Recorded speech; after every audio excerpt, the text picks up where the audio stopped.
Jadi Bung Mardhani ingin menyatakan di channel ini bahwa Anies sama sekali tidak menerima bantuan dari oligark ya. Satu-satunya pasangan calon presiden ini yang tidak ada oligarknya ya. Tadi kan kata Sun Tzu, kenali diri, kami tahu kekurangan kita. Oh, apa tuh kekurangan? Gak ada duit atau apa tuh?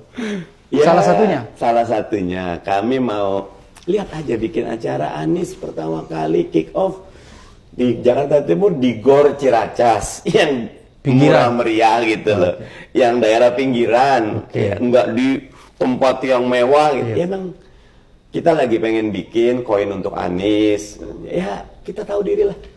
Dengan segala, karena gini, bisa aja Anies, ayo oligarki yang mau nyumbang, enggak lah kalau gitu, what's the difference between us and them? Beda dong, nggak boleh Anies kayak gitu. Kami yang tolak kalau Anies tiba-tiba bagi-bagi, dari mana duitnya? Siapa yang tidak perhatian kepada pengeluaran, dia tidak perhatian kepada pemasukan. Setiap pemasukan yang tidak halal, keluarnya pasti kalau nggak maksiat, kezaliman. Rumusnya sederhana. Nah, dan kami gembira dengan Anies. Mas, saya tuh kemarin tuh disuruh makain jaket, saya nangis. Mas, ini jaket mahal, ekspedisi. Saya tuh sedih, Mas Anies jadi calon presiden berat, amanahnya mudah-mudahan Mas Anies kuat, dijaga Allah. Karena nggak mudah ini, gitu loh. Nggak mudahnya adanya goda. Kalau berat, saya yakin Mas Anies mampu. Tapi ketika oligarki udah goda, ketika dunia udah terbuka, itu jauh lebih berat. Jadi Bung Mardhani ingin menyatakan di channel ini bahwa Anies sama sekali tidak menerima bantuan dari oligark ya. Sampai sekarang kan tadi saya lihat kalau perang matahari ada, sampai sekarang nggak ada yang namanya kita Anies tuh bikin aturan. Saya boleh diundang kemana saja, syaratnya 2, sediakan hotel bintang 3 aja dan mobil Innova aja. Dah, kalau PP-nya saya kemana-mana pakai mobilnya begitu, timnya begitu, uangnya begitu juga. Nah, kan gampang kalau lihat mulai nih berubah nih, nggak berubah kok Mas Anies.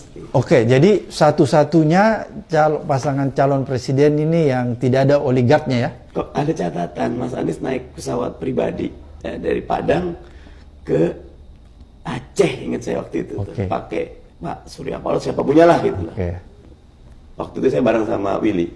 Ya nggak kenapa, Nabi Muhammadnya naik buruk, saya bilang nggak boleh.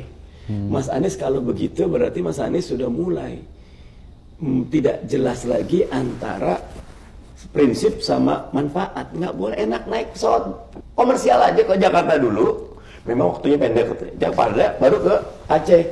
Ketemu orang kok ini 2 beda nih Nasdem PKS. Iya, kalau berprinsip PKS atau saya tidak boleh Mas Anies menggunakan there is no free lunch. Sekali Mas Anies ngambil itu, utang budinya kegedean, sayang. Utang budinya ke rakyat aja, kegedean, sayang. Utang budinya ke rakyat aja. Tapi itu kan pesawatnya Nasdem, tetap utang budi ya? Ya, kata para ulama, jangan terlalu berharap sama manusia. Udah. Rugi utang. Nah, orang tuh mau ngasih semua kok gitu loh. Tapi kalau kita ngambil semua, low your need. Rendahkan kebutuhan Anda sekecil mungkin. Kalau begitu saya sudah paham. Di negara manapun, Bung Mardhani, setiap pilpres itu akan dikendalikan oleh oligark. Tapi sayangnya di Indonesia, ketika presiden itu terpilih, dia tidak bisa mengendalikan oligark ya. Di situ kelemahannya. Oleh karena itu, padahal sebenarnya semua negara itu mengalami bahwa setiap pilpresnya dia dikendalikan oligark. Tapi kelebihan negara-negara, kita kasih contoh lah Amerika. Begitu presiden terpilih, dia kembali bisa mengendalikan oligarki itu ya. Sehingga oligark itu tidak merusak tatanan kebangsaan dan lain sebagainya. Tapi di Indonesia dalam sejarah beberapa periode pilpres itu kan tidak demikian. Oleh karena itu saya mau tanya Bung Mardhani. Bung Mardhani yakin bahwa kalau Anies terpilih, dia akan mampu mengendalikan oligark karena dia tidak pernah menerima. Lihat aja kalau balihonya makin banyak gitu loh. Kalau udah naik pesawat pribadi, kalau udah mulai banyak iklan, kalau udah ada sumber dana nih dari mana? Itu tolak ukurnya? Tolak ukur, sederhana kok. Dan saya malah lebih seneng kok. Baliho nggak ada, ini nggak ada, ini nggak ada, ini kita loh Mas. Jangan berubah kita. Jangan berubah. Oleh karena itu, inilah yang membedakan dari pasangan lainnya. Kami tidak ingin berbeda, tapi Oke. kami pegang prinsip aja. Jadi Bahwa prinsip itu berbeda, silakan. jadi bukan ingin berbeda, tapi kita punya nilai kira-kira di situ ya. KPK kan mengajarkan, KPK ketika berubah menjadi badut-badut repot gitu. Oke. Karena pengen fasilitas helikopter macam-macam. Tapi dulu Abdullah Mahua cerita, dan saya ketemu beberapa penyidik dikasih minum, nggak ada, saya udah nyajar nggak mau. Itu yang paling baik. Oke, oleh karena itu Bung Mardhani yakin kalau Anies terpilih, maka undang-undang KPK yang sekarang merusak Harus laut dirubah. minimal dikembalikan seperti dulu. harus dirubah, wajib itu. Wajib ya. Wajib. Itu janji PKS. Netizen dengar nih janji Mardhani. Jadi kalau nanti Anies dan Caimin tidak memenuhi janjinya, maka kita minta PKS untuk bertanya lagi kepada Anies. Oposisi balik ya nggak kenapa. Oke.